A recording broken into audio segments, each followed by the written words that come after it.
আমি আপনাদের 5 বছর পাহারা দেব, আপনারা আমাকে ভোটের দিন পাহারা দেবেন, আপনারা আমাদের ভোট বাক্সগুলোকে পাহারা দেবেন, আপনারা কাউন্টিং এর দিন পাহারা দেবেন।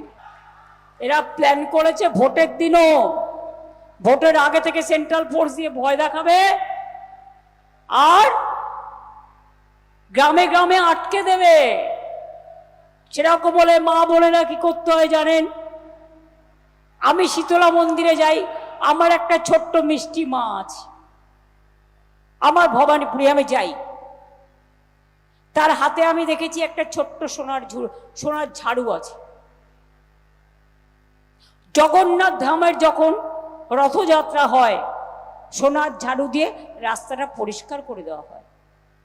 কিন্তু সাধারণ ঘরের লোকের তো সোনার ঝাড়ু থাকে না, খিলের ঝাড়ু থাকে। থাকে কি থাকে না? যতই ঝাড়ু থাকুক, একটা করে খিলের ঝাড়ু রাখবেন রাস্তা পরিষ্কার করার জন্য।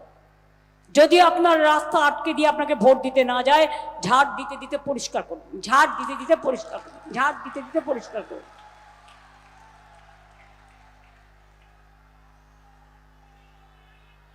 মা বোনদের সাহস আছে, হিম্মত আছে, লড়াইয়ের দায়িত্ব আপনাদের। মেয়েরা থাকবে আগে, ছেলেরা পাহারাদার, মেয়েরা জমিদার। জমিদার মানে গণতন্ত্র রক্ষার জমিদার, দিল্লির সন্ত্রাসী জমিদার নয়। আমি যদি যোদ্ধা হই গণতন্ত্রের, আপনারা হচ্ছেন আমার সহযোদ্ধা।